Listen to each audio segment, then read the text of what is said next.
Es momento de la entrevista aquí en QWERTY, el programa de tecnología de Reactor 105, y es momento de tener una entrevista muy especial porque vamos a hablar sobre un proyecto que trata justamente de continuar abriéndonos la mente sobre lo que somos y de dónde venimos y la historia de nuestro país y la historia de la civilización completa, pero pues, utilizando las redes sociales y además pues nuevas maneras de comunicar, haciendo video, haciendo audio, haciendo podcast. Así es que pues ya mejor que nos explique la propia Sara Benítez, creadora y fundadora de Historia Chiquita, sobre de qué trata su proyecto. ¿Cómo estás, querida Sara? Bienvenida a QWERTY. Hola, mucho gusto. Qué alegría estar por acá contigo.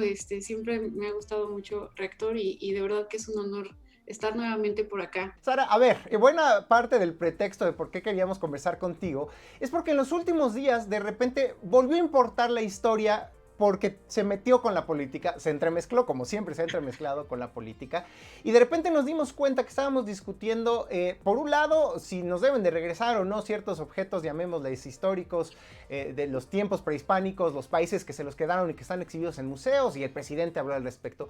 Pero también se empezó a hablar una polémica sobre la estatua de Colón, que estaba aquí en Paseo de la Reforma, y pues cómo de alguna u otra manera se ha resignificado, ha cambiado la interpretación que tenemos de la historia y en particular del papel de Colón, de la colonización, del llamado descubrimiento o no descubrimiento de América.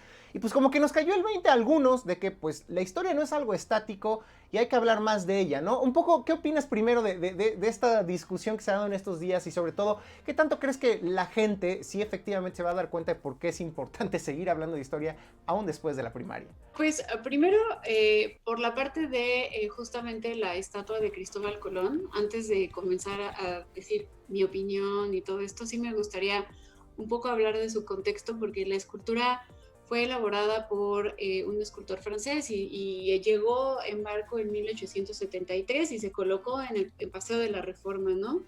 Luego, pues comenzaron a haber varias pintas desde los años 20 a esta escultura y hasta nuestros días fue que se decidió pues retirar precisamente y que quedara bajo el resguardo de Lina. Entonces, casualmente supongo que se aprovechó unos días antes de una fecha polémica para decir, oigan, pues la escultura, la estatua pues está un poco dañada, la vamos a quitar y la vamos a restaurar.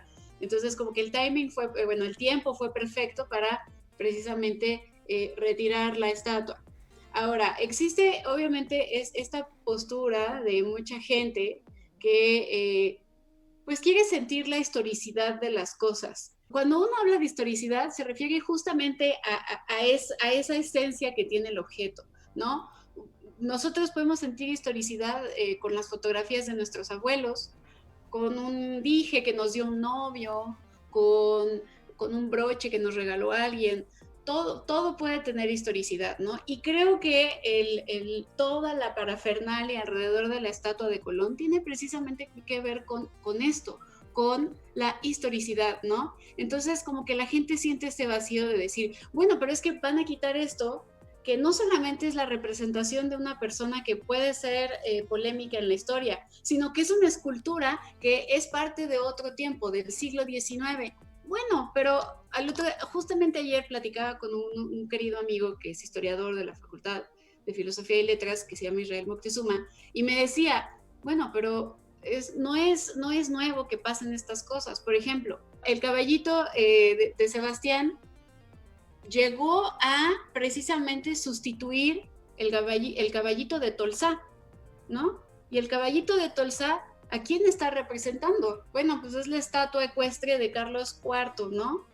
Está haciendo novias a un rey y se quitó. Y cuando se quitó, pues probablemente hubo también como queja, no sé, tampoco recuerdo porque creo que cuando se quitó yo todavía ni nacía, pero precisamente es normal que pasen estas cosas. Yo sí creo que, porque hay historiadores que dicen como, es que deberían de poner una placa que diga, aquí estuvo la estatua de Cristóbal Colón por un tiempo edificada o hecha por el francés y se puso en 1873, ta. Bueno, puede ser, sí, pero también hay que hablar de que al final los espacios públicos pues van cambiando. O sea, no podemos seguir esperando que que la ciudad sea igual a la ciudad de principios del siglo XX, ¿no? Con sus canales, ¿no? Cuando desecaron los ríos de toda la ciudad, bueno, pues es normal que pasen estos cambios. Ahora, sobre merecía o no que se quitara la estatua, eso todavía ni siquiera yo lo sé. O sea, a veces pienso que sí, porque precisamente Cristóbal Colón es responsable de muchas cosas negativas dentro del continente americano, pero el motivo por el cual se retiró, el motivo oficial, como dirían cuando le preguntaban a los funcionarios públicos cuando mataron a Colosio, ¿quién mató a Colosio? Y la gente quería que les dijeran el nombre del autor intelectual y terminaban diciendo el nombre del asesino, ¿no? El que sí mató a Colosio, que si no me equivoco fue Mario Aburto, ¿no? Entonces les preguntaban, ¿quién mató a Colosio? Pues Mario Aburto, ¿no? Bueno, pues aquí lo que quiero decir es, el retiro de la estatua de Colón, por el momento, tiene que ver más bien con que es necesaria su restauración. No tiene que ver con si Cristóbal Colón está siendo juzgado por el gobierno de la 4T. No, ahí sí no lo puedo decir. ¿Quién debería de juzgar esa estatua? Pues yo creo que nosotros, ¿no? Cada uno de nosotros, en el fondo de nuestro corazón debemos de hacer una evaluación. En mi opinión personal, como Sara Benítez, no como historiadora, en mi opinión personal como Sara Benítez, pues por mí hubiera sido mejor que sí la quitaran por las razones que uno querría, ¿no? Que es, pues que Cristóbal Colón fue un colonizador, fue responsable de muchas cosas negativas en nuestro continente y otras también positivas, ¿no? Siempre hay que ver también con sus dos caras a estos personajes, como por ejemplo la gente que ama a Porfirio Díaz. Bueno, o sea, también tiene sus bemoles Porfirio Díaz, ¿no? O sea, no podemos decir, ay, es bueno, pues no estamos hablando de santos, no estamos hablando de personajes de la Iglesia Católica, estamos hablando de gente de carne y hueso que era bueno, tenía cosas buenas y cosas malas, y bueno, pues en este caso la historia está juzgando a Cristóbal Colón años después, pues como responsable de muchas cosas negativas dentro de nuestro continente. De acuerdo, Sara. Quizás lo que se me viene a la mente es también que empezamos a retar la idea de que la historia es algo estático, acabado, con una sola interpretación, que probablemente fue la que nos dieron en la primaria, y entonces las estatuas representan esa noción que tenemos de lo que sucedió. Y de repente en este caso, por las razones que ya explicaste muy bien, la retiran y por lo menos nos da una oportunidad de cuestionarnos esa historia que nos enseñaron, y creo que de alguna u otra manera lo que hace Historia Chiquita es también, por un lado, refrescarnos la memoria, pero por el otro lado también contarnos estas otras nuevas, no quiero llamar versiones, pero interpretaciones o, pues sí, cambios que suceden, porque, pregunto, la historia no es tan estática, entonces, como nos lo dijeron, ¿no? Sí, no, de hecho, bueno, o sea, en realidad es que Historia Chiquita justamente lo que quiere es expresar primero la versión y da una interpretación de la historia desde la historia cultural. La historia cultural se ha dedicado a estudiar sobre todo como a los grupos marginados, ¿no? Y darle voz a aquellos que no han podido tenerla. Entonces, precisamente, pues el proyecto va por ahí, pero también el proyecto va también hacia dar a conocer una historia que mucha gente no tuvo la oportunidad de acceder porque lamentablemente tuvieron un profesor que no tenía vocación. Porque hay historiadores que nacieron para ser académicos e investigadores y hay historiadores que nacieron para ser docentes y profesores. Y no tiene nada de malo aceptar que uno estudió historia para dar clases y hay otros que estudiaron historia para ser investigadores.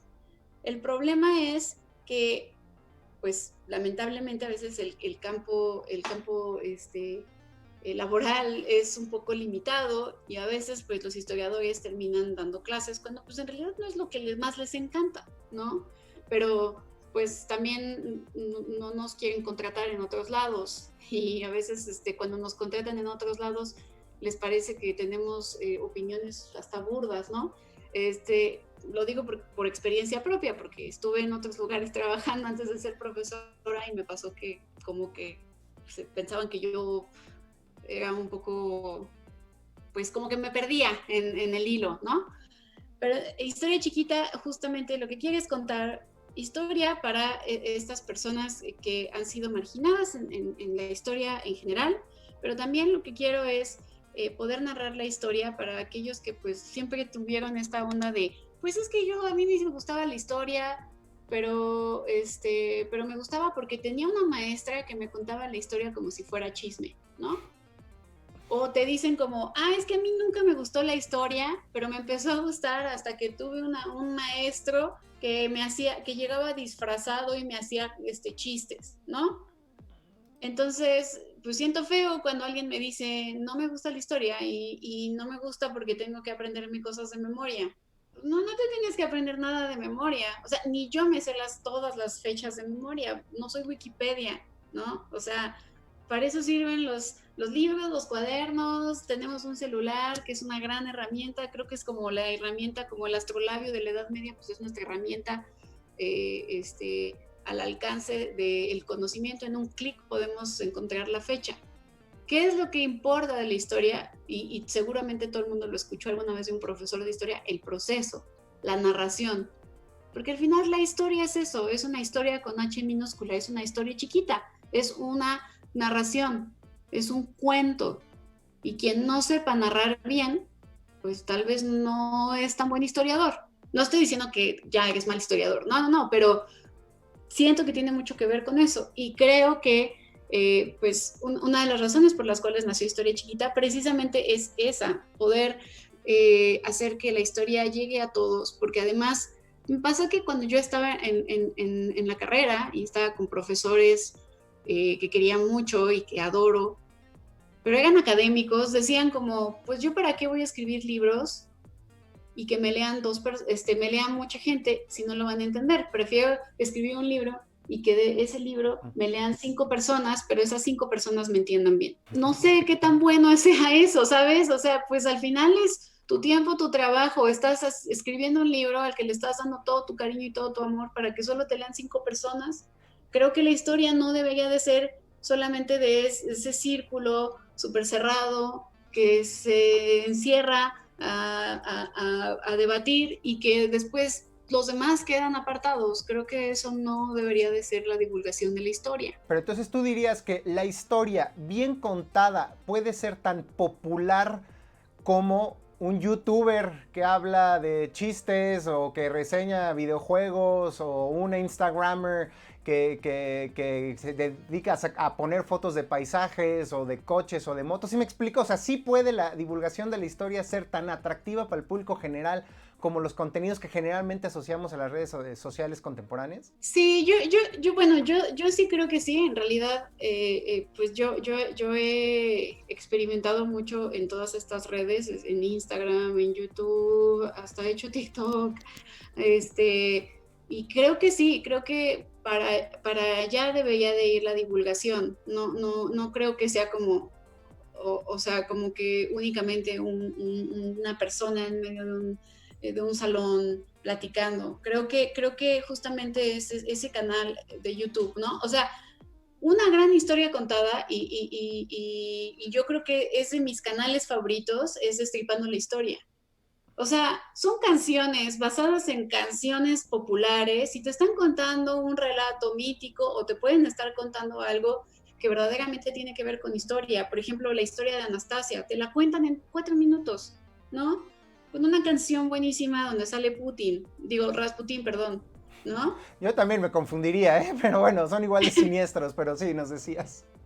Entonces, o sea, creo que sí es muy posible que los historiadores podamos contar historias mediante estas redes sociales.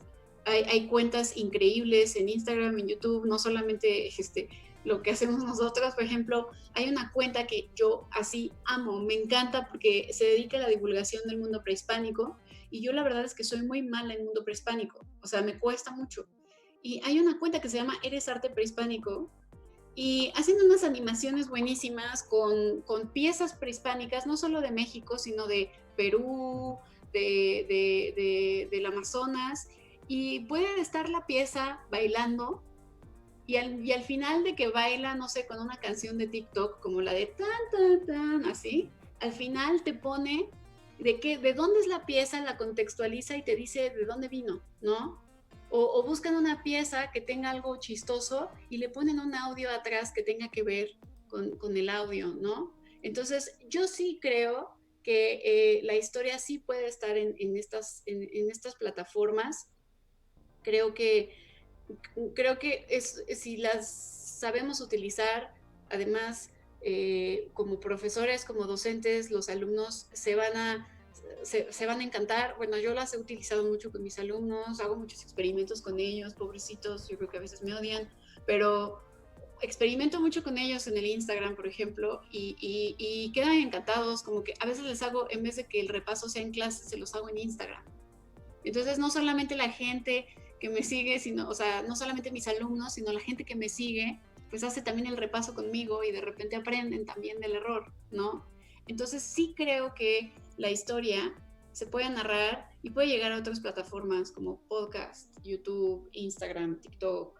¿Y tú qué has aprendido de los mexicanos y su relación con la historia o con este tipo de contenidos gracias a lo que publicas en redes sociales? ¿Te preguntan cosas? ¿Qué temas nos interesan? ¿Qué temas nos tienen traumatizados? ¿Qué has descubierto un poco de la relación entre los mexicanos y la historia gracias al trabajo que haces? Bueno, creo que lo que más les interesa, o bueno, siempre, o sea, he sacado muchos podcasts. Bueno, tenemos como 15 podcasts, ¿no? Más o menos. Ahorita hemos estado detenidos justamente porque como soy también maestra de universidad y de preparatoria, como que la nueva normalidad me ha costado porque tengo que hacer más material para mis alumnos, entonces no hemos podido sacar otro podcast. Pero sí me ha pasado que lo que más escuchan y el que sigue teniendo como gran popularidad es el primer podcast, que es el Baile de los 41, que es precisamente esta fiesta que organizó el yerno de Porfirio Díaz, Ignacio de la Torre y Mier, y que precisamente, bueno, pues, era el número 42 y lo borraron de todo esto para que no se fuera como relacionado con el movimiento gay de la época. Pero ese es uno de los temas que más les impactan. Otro tema que me he dado cuenta que les llama mucho la atención es como historia que tiene que ver con el sexo. Por ejemplo, alguna vez hice unas Instagram stories acerca de historia de la vagina y la gente estaba como impactada porque como que no podían creer que por mucho tiempo la anatomía de la vagina no aparecía bien dentro de los dibujos, ¿no? Y no se veían ciertas partes, ¿no? Entonces, como que la gente, si te das cuenta, como que los temas que les gustan a los mexicanos tienen que ver como con la sexualidad, con todo esto. Pero otro tipo de temas que siempre son taquilleros y que siempre les impacta a la gente son como cosas surreales. Por ejemplo, el que sacamos de Navidad sobre Quetzalcóatl, que conquistó la Navidad en México y quisieron que fuera el que sustituyera a Santa Claus, ese también es como wow, no me imaginaba esto, ¿no? Los temas no tan populares, bueno, por ejemplo, hice uno sobre Enequén y ese sí, creo que es el menos escuchado de todos. La planta del Enequén. Exacto, hice uno sobre la planta del Enequén, ese lo hicimos para el Museo Popular, Museo de Arte Popular, y pues no, como que a la gente no le gustó tanto. Supongo que como que dicen, como, ¿por qué me van a contar la historia de un objeto, no? Pero sobre todo los temas, además de los temas sexuales, lo que les gusta mucho es los temas que tienen que ver con vida cotidiana. Uh-huh. Por ejemplo, pues no sé si hablo del origen de la canción de los celulares chinos. Uh-huh. Por ejemplo, estos celulares que venden en Plaza Meave y que cantan la de ay, ay, ay, y les cuento la historia de esa canción. Es como de la historia de las pistolitas chinas, ¿no?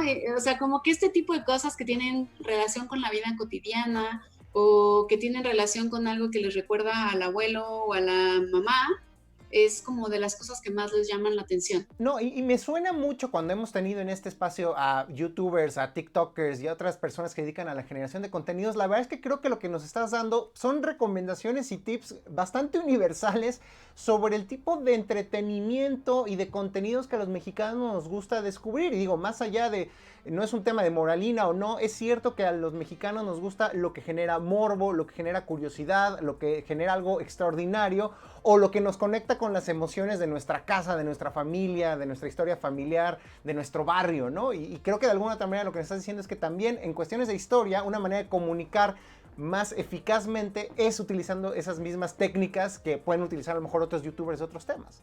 Sí, bueno, de hecho es muy gracioso porque yo me he dado cuenta que mis alumnos lo que más les gusta es cuando les pongo ejemplos como de cosas que se relacionan con ellos. No sé, por ejemplo, estamos viendo un tema sobre algún tlatoani y les digo, bueno, pues este tlatoani es conocido como serpiente de navajas. Entonces les digo de broma, pues este tlatoani entonces le vamos a llamar el tlatoani mecano. Entonces mis alumnos, que son generación Z, se me quedan viendo como, la maestra ya está bien viejita, ¿no? Y les digo, ¿cómo? ¿No conocen Mecano? Y entonces les pongo la canción en ese momento de Cruz de Navajas.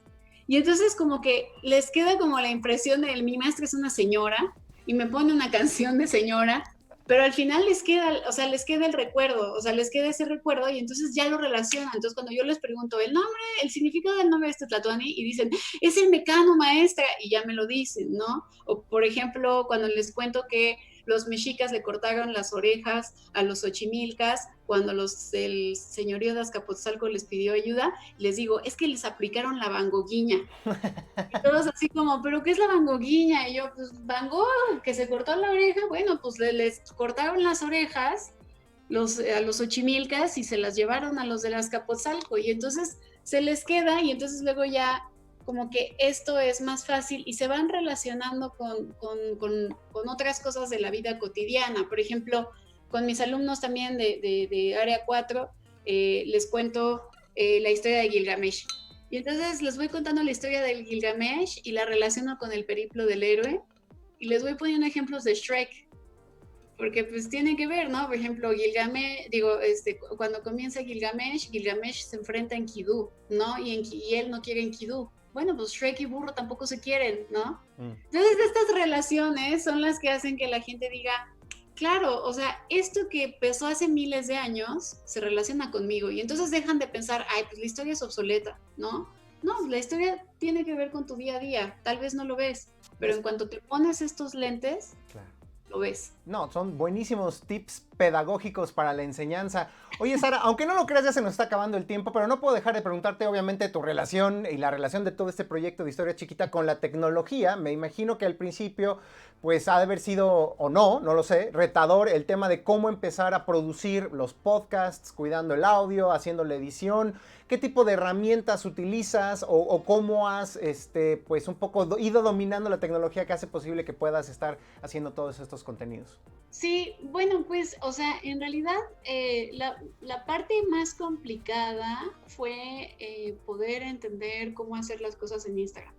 Por la parte del podcast, la verdad es que en una parte sí hice un poquito de trampa porque mi novio es músico, entonces él como que pues ya sabía un poco de audio, solamente que pues no es lo mismo grabar una guitarra y un piano y 1000 cosas que grabar un podcast, ¿no? Entonces como que fue aprendizaje para él, pero pues él sabía editar, ¿no? Pero el problema es que el estudio está muy lejos, está en Xochimilco. Entonces de repente, pues tenemos que grabar a gente que no se va a ir hasta Xochimilco a grabar. Entonces grabamos pues en mi casa o en la casa de la persona que accedió a que la grabáramos. Y entonces ahí es cuando ya viene la parte chistosa, porque pues tenemos que grabar encerrados en el baño, por ejemplo, con mucha gente al mismo tiempo para que no haya eco. En algún punto compramos una concha acústica para tratar de como aislar lo más que se pudiera el audio. Y luego las complicaciones que vinieron después fueron cuando comencé también a hacer videos, ahora con la pandemia.